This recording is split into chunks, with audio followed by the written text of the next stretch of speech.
പിന്നീട് അദ്ദേഹം വിശദീകരിക്കുന്നു, വമൻ അഫ്തറ ഫഅലൈഹി അൽ ഖലാഉ ഫഖത്ത്. പിന്നീട് ആരെങ്കിലുമൊക്കെ നോമ്പ് മുറിച്ചാൽ, റമദാനിന്റെ പകലിൽ നോമ്പ് മുറിച്ചാൽ അതുമായി ബന്ധപ്പെട്ട ഹുക്കുമാണ് അദ്ദേഹം പറയുന്നത്. വമൻ അഫ്തറ, ആരെങ്കിലും നോമ്പിന്റെ പകലിൽ നോമ്പ് മുറിച്ചു, ഫഅലൈഹി അൽ ഖലാഉ ഫഖത്ത്, അവന് ആ നോമ്പ് പിന്നീട് ഒരു ദിവസം ഖലാ എടുക്കലാണ് നിർബന്ധമായിട്ടുള്ളത്, അതേ ഉള്ളൂ എന്നാണ് അദ്ദേഹം പറയുന്നത്. എന്ന് വെച്ചാൽ അങ്ങനെ നോമ്പ് മുറിച്ച ഒരുവന് വേറെ കഫാറത്ത് ദീനിൽ വന്നിട്ടില്ല. ഇദാ കാന ഫിത്റുഹു ബി അക്ലിൻ ഔ ബിശുർബിൻ ഔ ഖൈഇൻ അംദൻ ഔ ഹിജാമ. ഈ പറയുന്ന കാര്യങ്ങൾ കൊണ്ടാണ് ഒരാൾ നോമ്പ് മുറിച്ചത് എങ്കിൽ അയാൾക്ക് ആ പകരമായി മറ്റൊരു ദിവസം നോമ്പെടുത്താൽ മതി. ഏതൊക്കെ കാര്യം? ഭക്ഷണം കഴിക്കുക, വെള്ളം കുടിക്കുക, മനഃപൂർവ്വം ഛർദ്ദിപ്പിക്കുക, അതുപോലെ ഹിജാമ ചെയ്യുക.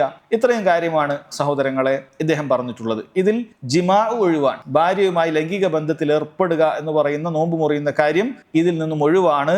അതിന്റെ ഹുക്കുമ്, അതിന്റെ വിധി സഹോദരങ്ങളെ അത് വേറെയാണ്. ഇൻഷാ അല്ലാഹ് അത് പറയുന്നുണ്ട്. ഈ പറയുന്ന കാര്യങ്ങളൊക്കെ ആരെങ്കിലുമൊക്കെ മനഃപൂർവ്വം ചെയ്താൽ അതിന് ഖലാ മാത്രം മതി എന്ന് പറഞ്ഞാൽ അതിനർത്ഥം അത് കുറ്റമില്ല എന്നല്ല. അദ്ദേഹം അതിന്റെ വിഷയത്തിലേക്ക് ഇവിടെ പറയുന്നില്ല. അതിന്റെ ശർഈയായ ഫിഖഹിയായ വിധിവിലക്കുകൾ മാത്രമാണ് പറയുന്നത്. വൻ പാപമാണ് അയാൾ ചെയ്യുന്നത്. റമളാനിന്റെ പകലിൽ ഒരു കാരണവുമില്ലാതെ ഒരാൾ ഭക്ഷണം കഴിക്കുക, വെള്ളം കുടിക്കുക എന്ന് പറയുന്നത് വലിയ തിന്മയാണ്. ചില ആളുകൾ, അവർക്ക് പിശാചിന്റെ ചില മനുഷ്യരിൽപ്പെട്ട പിശാചുക്കൾ ചിലരെന്ത് ചെയ്യും, ഇത്തരത്തിൽ കോളേജിൽ മറ്റുമൊക്കെ പഠിക്കുന്ന കുട്ടികളുടെ പിന്നാലെ ഉണ്ടാവും. റമളാനിന്റെ പകലിലായാലും വീട്ടുകാരുടെ അടുക്കൽ നോമ്പുമായിട്ട് പോരുന്ന കുറെ ആൾക്കാരുണ്ടാവും. അവരെന്തോ വലിയ സംഭവമായിട്ടൊക്കെ ചെയ്യുന്നത് പോലെയാണ്. എന്നിട്ട് എവിടെയെങ്കിലൊക്കെ പോയിട്ട് എന്ത് ചെയ്യും, അവിടുന്ന് ആരും കാണാതെ ഹോട്ടലിൽ ഭക്ഷണം കഴിക്കും. സഹോദരങ്ങൾ, വൻ പാപമാണ് ചെയ്യുന്നത്. അല്ലാഹു സുബ്ഹാനഹു വ തആലക്ക് കോപമുണ്ടാക്കുന്ന കാര്യമാണ് ചെയ്യുന്നത്. റമളാനിന്റെ പകലിനെ ഹുറുമത്ത്, അതിന്റെ പവിത്രത മാനിക്കാതെയാണ് ഈ പ്രവൃത്തി ചെയ്യുന്നത്. നിസ്സാരമായ കാര്യമല്ല. അല്ലാഹു സുബ്ഹാനഹു വ തആല നൽകിയ ആഫിയത്ത് കൊണ്ടാണ് നീ ജീവിക്കുന്നത്. അല്ലാഹുവിന്റെ അനുഗ്രഹങ്ങളാണ് നിനക്ക് ചുറ്റുമുള്ളത്. എന്നിട്ട് റബ്ബ് സുബ്ഹാനഹു വ തആല പറയുന്ന